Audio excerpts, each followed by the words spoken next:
विजयसारखी तलवार चालून गेला, निधळ्या छातीने हिंदुस्तान हलवून गेला, वाघ नखाने अफजल खानाचा कोथळा फाडून गेला, स्वर्गात गेल्यानंतर ज्याला देवाने झुकून मुद्रा केला असा मर्द मराठा शिवबा होऊन गेला, असा मर्द मराठा शिवबा होऊन गेला।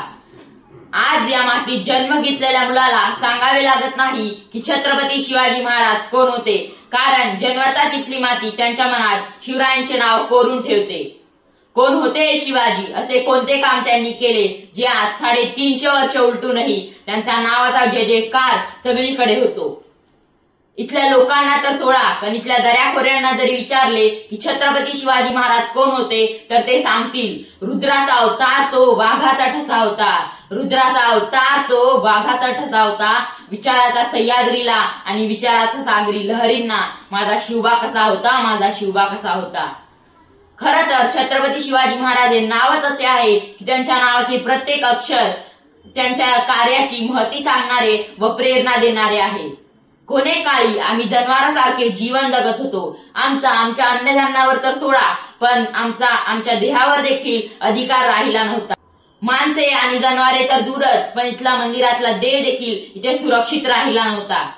याच दरम्यान सिंदखेडचे राजे लखुजी जाधव यांची कन्या म्हणजे साक्षात दुर्गा भवानी जशी जिजाऊ यांचा विवाह तोडीस तोड निजामशाहीचे थोर सरदार मालोजी राजे भोसले यांचे सुपुत्र शहाजी राजे भोसले यांच्याशी झाला।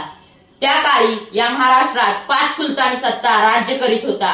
त्यांच्या आपापसात सतत लढाया व्हायच्या, यात महाराष्ट्राचे मोठे नुकसान व्हायचे आणि मराठा सैनिक नाक होऊन मारले जायचे। अशा या परिस्थितीत महाराष्ट्राला हवा होता एक झंकार, धगमगता पेटता अंगार।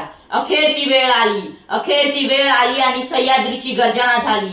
19 फेब्रुवारी 1630 जिजाऊची पुण्याई आली होती फळाला, कारण जनतेचा पोशिंदा राजा शिवबा जन्मला, माझा राजा जन्मला, दलितांचा कैवारी जन्मला, दुष्टांचा संहारी जन्मला, माझा राजा जन्मला, माझा शिवबा जन्मला। राजमाता जिजाऊकडून मिळालेले संस्कार आणि स्वराज्य स्थापनेची प्रेरणा घेऊन शिवाजी महाराजांनी आपल्या बांधवांना गुलामगिरीतून मुक्त करण्याचा उद्देश आपल्या डोळ्यासमोर ठेवला आणि त्याचप्रमाणे वाटचाल केली।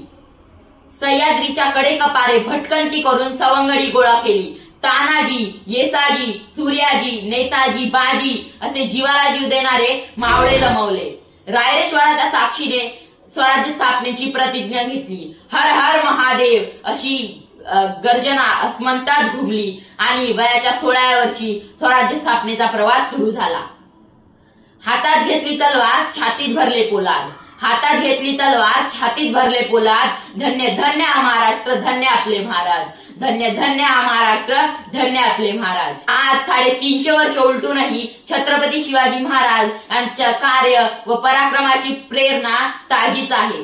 इतिहास विसरणारी माणसे इतिहास घडवू शकत नाहीत आणि इतिहास घडवणारी माणसे इतिहास कधीच विसरू शकत नाही, हा देखील एक इतिहासच आहे।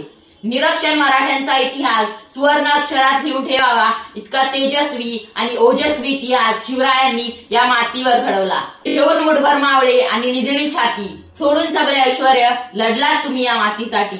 विसरणार नाही महाराष्ट्र कधीही तुमच्या कार्याची महती, तुम्हीच आमचे मंदिर, तुम्हीच आमची मूर्ती, तुम्हीच आमचे मंदिर, तुम्हीच आमची मूर्ती। आजच्या या युगात खरी गरज आहे तर शिवरायांचे गुण आणि विचार अंगी बांधण्याची आणि त्याप्रमाणे वाटचाल करण्याची, गड किल्ले जपण्याची, परस्त्रीला माते समान मानून तिचा आदर करण्याची, आणि हीच असेल माझ्या राजाची जयंती, छत्रपतींची शिव